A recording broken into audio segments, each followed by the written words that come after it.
पश्चिम बंगाल में चुनाव के हर अगले चरण में हिंसा बढ़ती जा रही है। आज भी वोटिंग के दौरान कई जगहों पर हिंसा हुई। कूच बिहार में सुरक्षा बलों की फायरिंग में 4 लोगों की मौत हो गई। वहीं ममता बनर्जी ने इस घटना के लिए सुरक्षा बल और केंद्रीय गृह मंत्रालय को जिम्मेदार ठहराया है। फिलहाल इस फायरिंग को लेकर राजनीतिक पार्टियां अपने हिसाब से कहानियां बता रही हैं।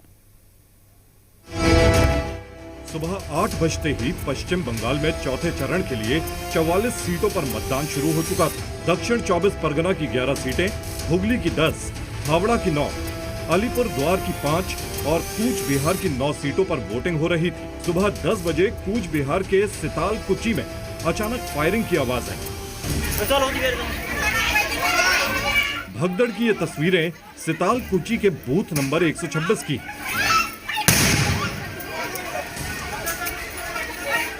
इसी जगह पर हुई फायरिंग में 4 लोगों की मौत हो गई।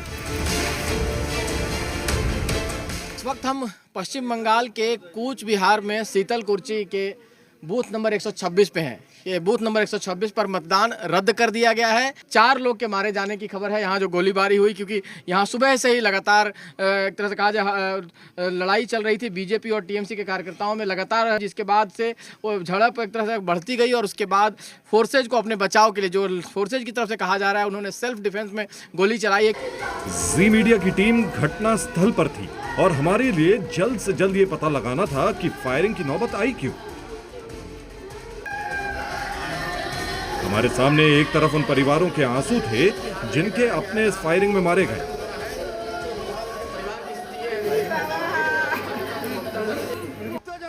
और दूसरी ओर सुरक्षा बल के जवान थे जिनके खिलाफ बंगाल में चुनाव के बीच राजनीतिक खेला शुरू हो चुका था।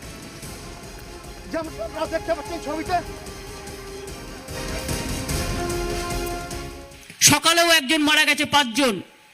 আমি বারবার বলে আসছি সিআরপিএফ আমার শত্রু নয়, কিন্তু হোম মিনিস্টারের কথায় যে চক্রান্ত চলছে আজকে প্রমাণ হয়ে গেছে যে আজকে 4 জনকে গুলি করে মেরে দিয়েছে সিআরপিএফ, যারা লাইনে দাঁড়িয়ে ছিল ভোটাররা।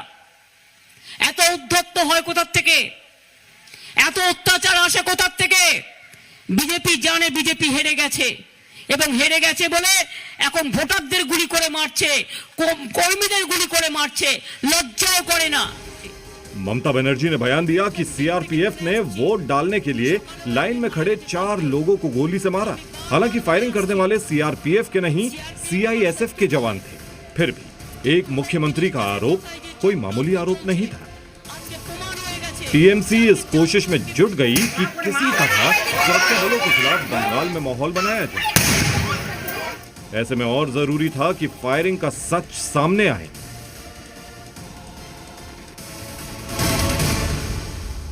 पीछे से शूट करना शुरू कर दिया, इसलिए हमारा जितना कर्मी था, हमारा जितना वोटर था, सब जान लेके भाग गया। सेंट्रल फोर्स को कुछ आके ऐसे अचानक गोली चल के किस बात को लेकर झगड़ा हुआ? कुछ तो बात कोई बात नहीं, कोई बात नहीं। इधर मॉडर्न का वोट है 800।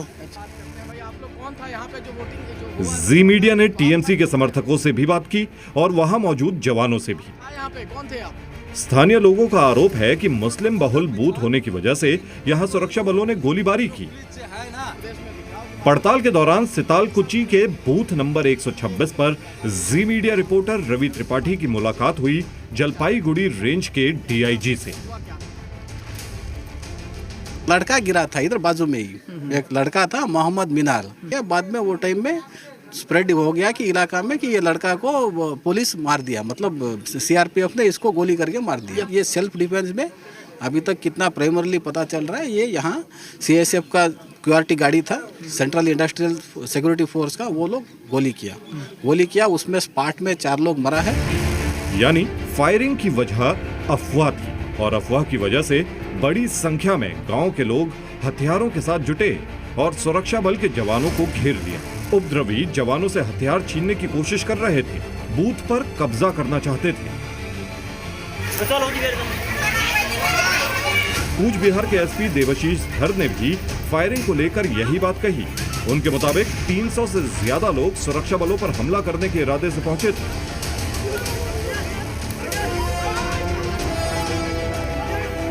एक आदमी बेहोश हो गए थे, थोड़ा उसका तबीयत खराब था, उसको 2-3 आदमी उसका ट्रीटमेंट चल रहा था बूथ के सामने। जो लोग थे उधर सोचे गांव वाले कि उसको सीआईएसएफ ने कोई मतलब मारा पीटा, कुछ ऐसे कुछ र्यूमर फैल गया था। वो गांव से आके 300-350 आदमी उसके ऊपर अटैक किए थे। बहुत सारा हैंडमेड जो वेपन्स होते हैं जो महिलाएं यूज़ करते हैं, उसके द्वारा अटैक हुआ था। राइफल छीनने का कोशिश किया गया।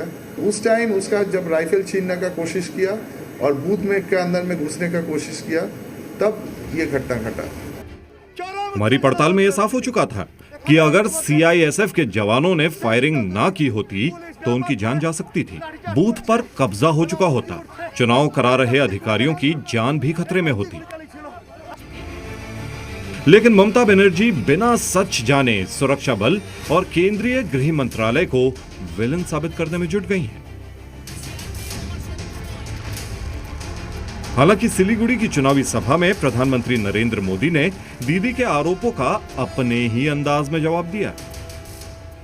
अपनी हार सामने देख दीदी का गुस्सा मुझ पर बढ़ता जा रहा है। 10 साल तक गरीबों को सताने वाले गुंडों पर, हत्यारों पर, लुटेरे तोलाबाजों पर दीदी को गुस्सा नहीं आया। उन सुरक्षा बलों पर गुस्सा कर रही है जो बंगाल के लोगों के अधिकार की रक्षा कर रहे हैं। एक राज्य की मुख्यमंत्री 10 साल सरकार में रहने के बाद क्या सिखा रही है? वो सिखा रही है कैसे सुरक्षा बलों का घेराव करना है, कैसे सुरक्षा बलों को पीटना है।